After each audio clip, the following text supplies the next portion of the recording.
Okay, just backing out of work. I gotta like ride up on the speed bump. Anyways, um, I'm actually leaving, technically speaking, on time, but there are a handful of things that, technically speaking, I was supposed to be doing today. Can flip the phone there for a bit.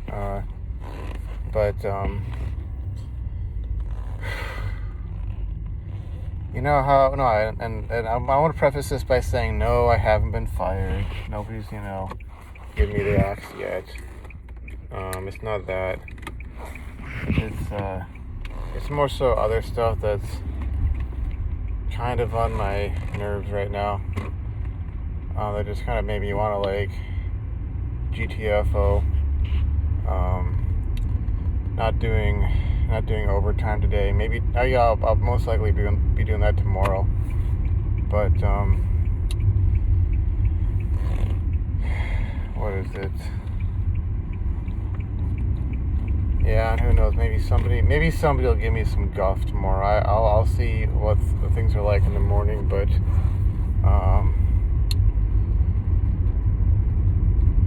yeah, there's all stuff in my mind. But no, it's nothing relating to that. Geez, I need to get around. I need to get around to making my point. I need to not be sitting here, just either being quiet or talking a bunch of meaningless words.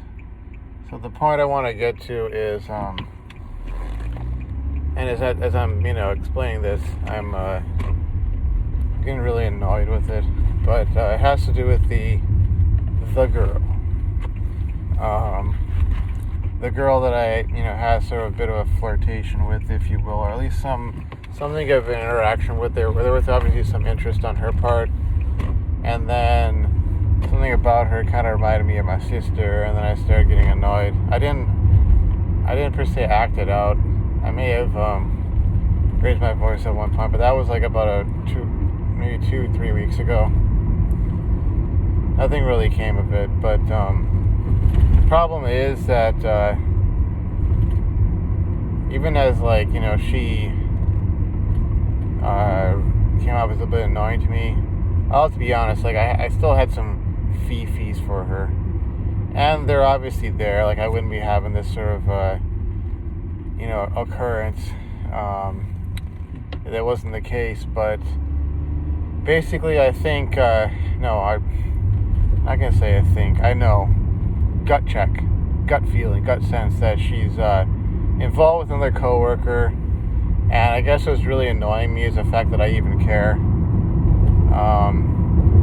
Because obviously, it reminds me of back in college, and a large part of it is because she has the appearance similar to the one-eyed girl, and this other dude, it's so ironic, and it freaking ticks me off that it's he's an overweight kind of guy, like the guy that the one-eyed girl got with, and I'm just seeing all these patterns and such, and this is stuff that's naturally it's gonna happen.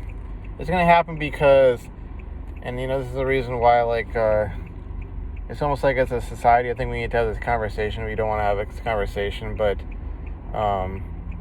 you put guys and girls together in close quarters for long enough, feelings or desires or whatever are going to develop, and even if you as a person try to keep everything clean, cool, calm, collected, by the book, by the rules, it really doesn't matter, because you're putting human beings together, and opposite genders, you don't gotta explain that. Anybody who has ever been in a similar situation probably knows, and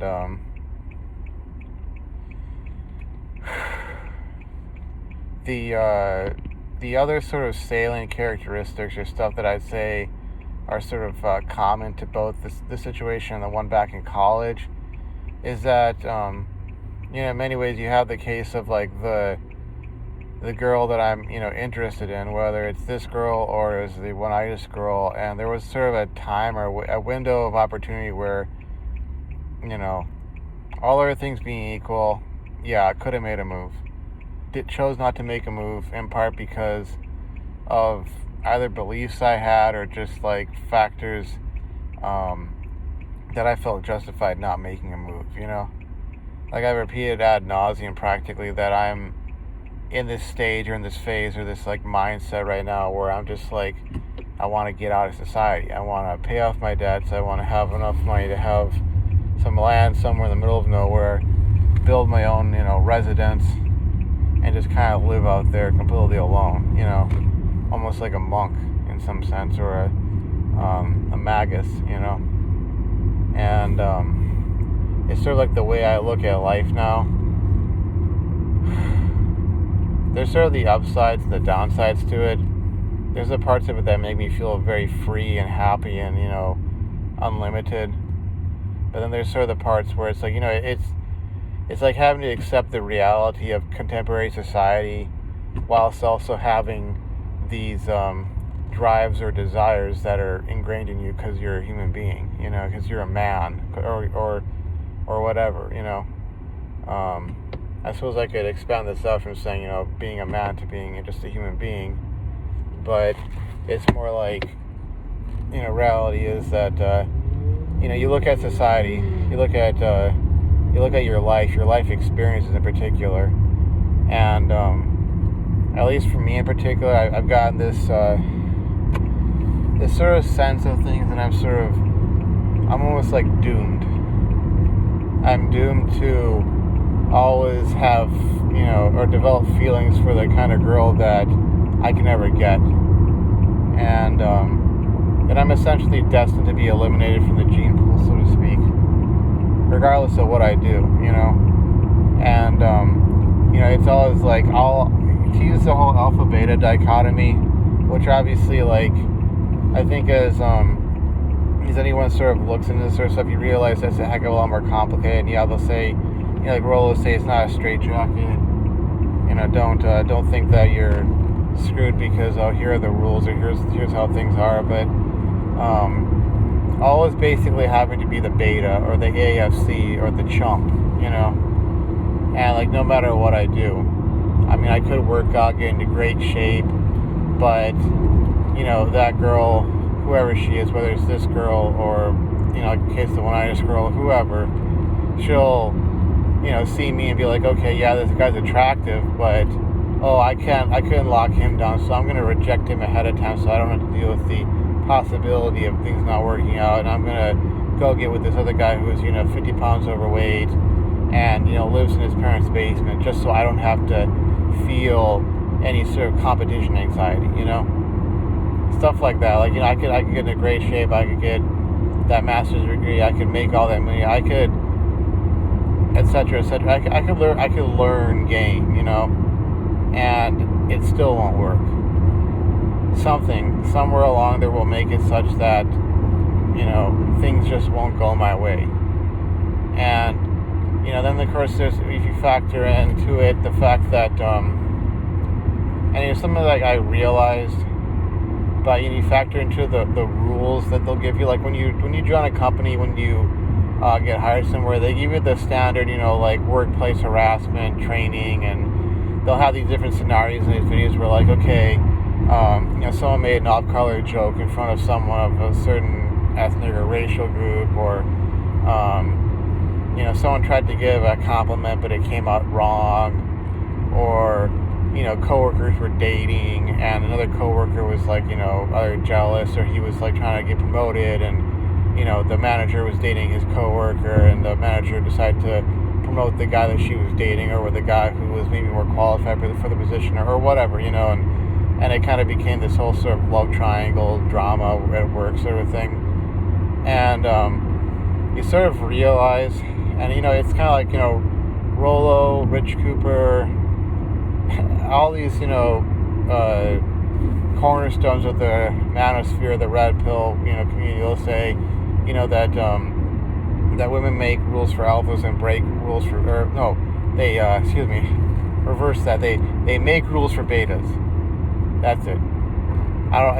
It'd be great if they made rules for alphas, but then I wouldn't be here complaining. But they make rules for betas. They break rules for alphas. I may have to redo this video just so I don't sound like a turd burger, because I flipped it in the wrong direction. But they break rules for alphas.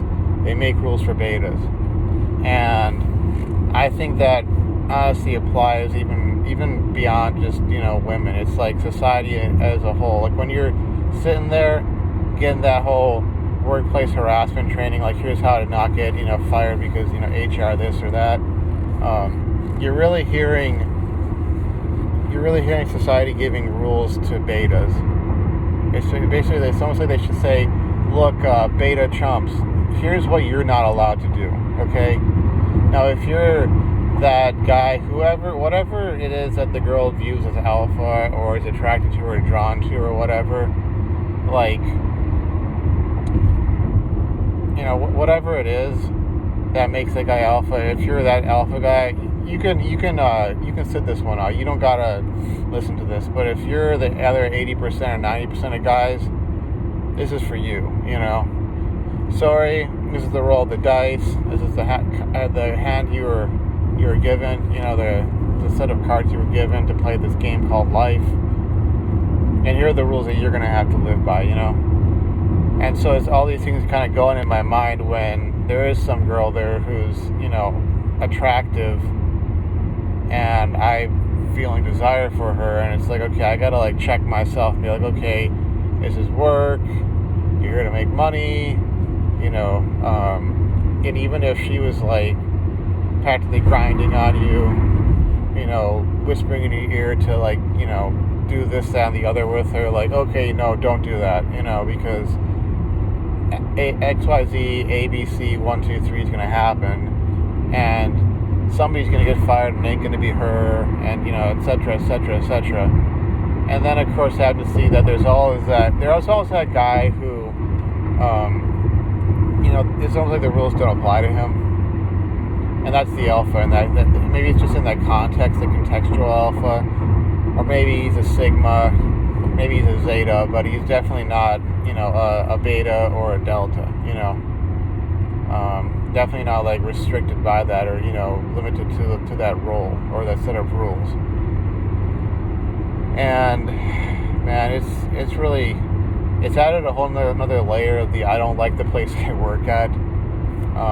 It's added a whole other layer to that, because it's kind of like I could deal with smarmy coworkers and demanding bosses, and if I get yelled at for taking an extra day or an extra hour to get something done, or it would get on me, and I would obviously I'd probably make a video complaining about it, but it wouldn't really strike me as deep as this sort of stuff does.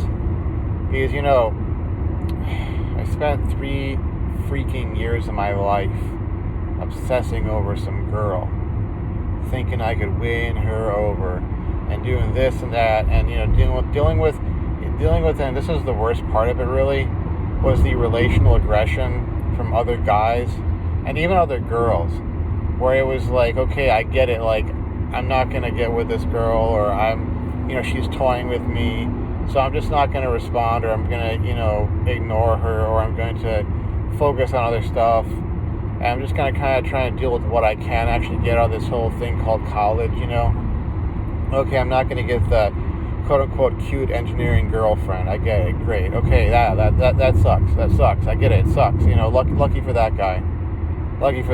He said the right things and did the right things and didn't have whatever baggage or hang-ups or issues that I have. Didn't have the traumatic experience that I had, so he wasn't damaged to the extent that he would turn off this, that, or the other girl. Okay, great, And I would try and, just accept that and work within that. And it was still okay, well, you're not being the beta orbiter for this girl you're never going to get with. You weren't going to be her boyfriend, or you weren't, able to get her. And either way, she's just, pissed at you, ticked off at you, disgruntled. So we're going to get involved in this problem. We're going to be her little foot soldiers, and we're going to go and like harass you and make your life a living hell, you know? And it's like, that was the worst part of it, because it was this sort of like people making somebody else's problem into their problem, and just they made it more than just the I like this girl and she doesn't like me back, or we could have gotten together, but this and the other went wrong, or I did this wrong, or said that, or whatever. It turned it into something more than that. It was like, it became like, okay, these people are trying to help her make sure that I wash out of the program, don't even get my degree, can't get a job, can't pay off all his debt, can't get my life together, because she couldn't deal with a little rejection at some point, or she couldn't deal with not getting free attention from every single guy in that cohort. They turn it into that sort of thing, and it's like, I feel or I perceive, or I'm of the mindset that this very thing could turn my work situation, which is bad enough, into something way worse than that. And it's almost like I've tried to protect myself against power all this time, instead of actually trying to use power. I've tried to avoid the game, but it's sort of like, it's kind of like Jocko Willink will say, like, no matter what you do, you're in a competition, period. And it's annoying. It's really, really annoying, because where did I get this sort of sense? Well, I mean, obviously, like, you like a girl in any way, shape, or form, you're probably going to feel a little bit of jealousy. It's natural. Now, whether you act on that or not, or you let it go or whatever, I mean, that's up to you. But basically the thing that happened was, I've seen them going out to like the parking lot and basically hanging out there, and then I see them walking back together, and it's at times where there's really no other reason why they would be out there. Usually we have testing for COVID on, I believe it was on Mondays and Wednesdays, and today's not Wednesday, so it would make sense that they were going out to go through the other entrance of the building to get to the spot where you got to pick up your COVID test and then go and do that. But you see that stuff happening enough times, yeah, there's that like 5-10% chance it could be something else entirely, but your gut tells you one thing, and it's almost like people say, oh, women's intuition, this or that. Well, guys have their gut, and you listen to your gut is telling you, hey, this is what's up, so to speak. I saw that, and it was weird, because like, I looked out there, and maybe I had a certain look on my face, I don't know, but she like tried to wave at me, and I just didn't like respond. It felt off. And I'm just trying to make a living here, okay? Like, on some level, I have accepted or consigned myself to oblivion, ultimately. And it's sort of confronting the cold hard truth of like being a man. But at the same time, like I said, you still have those freaking desires and drives. Like, you'll hear people tell themselves, oh, I don't want to have kids, or marriage, nah, it's not for me, or whatever. And the truth so oftentimes is not that we don't really want that, it's that we don't believe we can get it. It's kind of like when you deal with folks who they watched out of some program or something, and they turn around and say, oh, well, I'm kind of glad that I didn't get through that, because what that group is doing is evil or something. Like, I remember I had a classmate in an organic chemistry class back in Florida when I lived there, and he was in like the pharmacology program, and he washed out of it. And last time I talked to him, he was all going about big pharma this, big pharma that, and it wasn't like a matter of whether or not he had a point or was right or wrong about it, but it was clear that he was sort of like trying to rationalize his inability to survive the program. And I've had times like that about other things in life, like, you know, the whole military ROTC thing that I washed out of when I was like 19. And you know, I had this sort of phase in my life where I was very much like, oh, you know, going on about just how basically like I was glad that I never, you know, kept up with that or whatever. And, you know, as time's gone on, and, you know, in recent times especially, I've had to look myself in the mirror and admit that no, that was really what I wanted to do with my life. I just screwed up, and I lost out on the opportunity to do what I wanted to do with my life, whether that was, you know, the military career part, or it was something further down the line involving NASA or whatever, you know, scientific research, something cutting edge, you know, that sort of deal.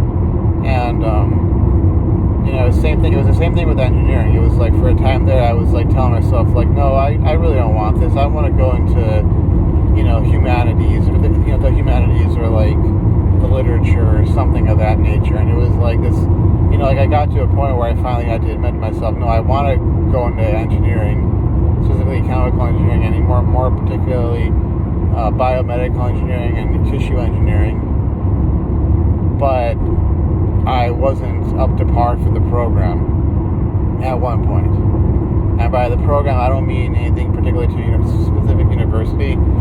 I just mean the path of becoming an engineer. I wasn't doing my due diligence. I wasn't developing myself. I wasn't applying myself. And once I started applying myself, you know, then I started getting results, and I got to the point now where I have my bachelor's in science and chemical engineering. And it's sort of a similar thing with this. Though the irony of stuff having to do with relationships, I'll call it physical intimacy, for getting laid, having kids, all that kind of stuff, is there's so much that is out of your hands. Like, becoming an engineer, if I decided I wanted to, and, you know, barring some catastrophic event, I could get to that point. You know, I could get that degree. I could get into that profession. I could gain that skill set, you know. I could go get those certifications, you know. I know what I got to do. But when it comes to girls, when it comes to all of that sort of stuff, there's always that overwhelming element of stuff that's out of your control. And I don't know what tomorrow or the next week is going to be like at work, because I know the girls picked up on things. Like, my demeanor has changed. I generally speaking do have a sort of dead look on my face. Most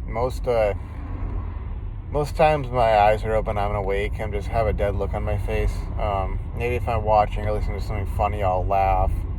Maybe if I'm being candid in these vlogs, I might, you know, I know there's moments where I'll laugh. I'll like be thinking about, thinking about stuff that makes me laugh or so. Because I'm able to be honest. I'm able to open up here. Can't really do that at that workplace. I mean, at the other workplace, yet again, you know, there was a point where things became more like a family, and there were times where I was like practically like rolling on the floor laughing, like, because it was, you know, somebody would crack a joke or something funny would happen. Like, we had team building events where we played video games with each other, and like, you know, this one time, like, one of my coworkers, he was playing, and I like knocked him off this platform in Smash Brothers, and I was playing as Donkey Kong, and he was like, "Stupid monkey." And I started laughing. I was like, man, he sounds like Homer Simpson, you know? And then he started laughing too. You know, there were times like that. I haven't really had that here. I don't even know what the heck people here find funny, you know? I mean, except for like, you know, some comedian ragging on a certain politician that they just don't like. And it's like, you know, okay, great, you know, we've had that for how many years? Like, you know, is that all you guys find funny? Whether you love the guy, hate the guy, or whatever. But, you know, it's like, I don't have that camaraderie with these folks. And you add the whole attractive young woman who's single to the mix, and it gets really funked up. And again, I really don't know what tomorrow's going to be like, what next week is going to be like. Like I said, I know people have detected things, and it's one of those things with girls. I know that they're way more skillful or adept or attuned to what's it called? Not just indirect communication. There's a term for it. Covert communication. Like they'll see the change in a guy or gal's body language, or the angle of their head or the tone of their voice, and they'll detect something. And man, this is really frustrating. It's frustrating in part because I know that this is getting into a lot of the red pill type stuff. I know that if the genders were reversed, that it would be the guy getting in trouble or being told, no, you can't do this or that. I know she could probably go and even literally sleep with that guy, and create a love triangle thingamajigger, and it's okay for her to go do that. Like I've said in the past, that it's sort of as a guy nowadays in the workplace, you're pretty much at the mercy of the women. They can get you fired, they can get you written up, they could ruin your career if they wanted to. And if somebody's gonna get boinked in the workplace, they're gonna determine who gets laid, basically based off of what they would desire, they would want. And it's kind of if you're not that guy, then there's really nothing you can do. I oftentimes wonder, all this talk about game and such, I wonder how out of date it really is. Because you have most of the guys writing this stuff or talking about this stuff for guys from Generation X, or maybe a few who are a little bit older, young baby boomers. And it almost seems back then, it would make a difference. It's almost, it would make a difference if you had game or not. And it's almost at one point in time in history, it didn't matter if you had game, because it was beta bucks was prioritized. But now it's it doesn't matter, because the opposite, alpha seed, is prioritized. Sort of these two extremes. Whereas when it's sort of in between, where they kind of want a bit of both, or that sort of thing, then it's okay, now it makes a difference. Where if nowadays it's sort of it's so risky for a guy who's considered a beta to pursue a woman, it doesn't matter if you have game, if you're already categorized as the beta, you can't get out of that. And back in the day, it was actually almost it was more risky for the alpha, because there were all these societal strictures and consequences that could befall him or his lady love,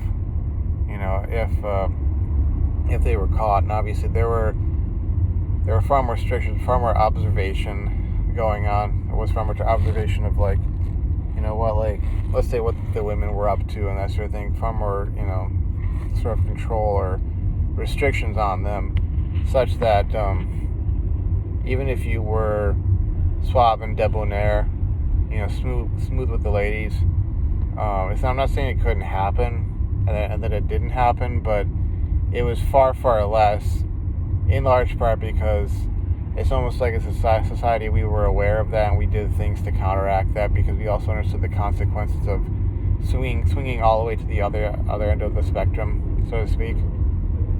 But yeah, I feel kind of nihilistic about it, and I'm really annoyed.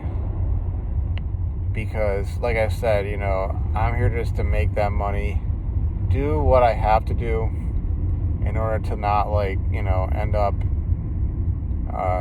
a bad spot. Like tomorrow, I know I'm going to have to stay late to get the weekly maintenance stuff done, because, by the time, the end of the day rolled around, I decided to leave at my usual time, which I'm supposed to be there from 7 to 3:30, and if I can or have to, then I maybe stay overtime. But this week, today, like I've explained, I just wanted to get out of there. I wanted to get out of there, go home, and decompress, because it was just kind of too much. And again, it annoys me because it's sort of I want to believe that I went through all that I went through in college, and that I sort of paid my dues, and I don't have to deal with that stuff anymore. But I don't really think you ever truly get to escape that. I mean, heck, if stuff like this is going down in retirement homes with folks who are in their 70s, 80s, even 90s, come on, you're in your 30s. These folks are in their 20s. Is it any surprise things are going down like that? Yeah. So anyways,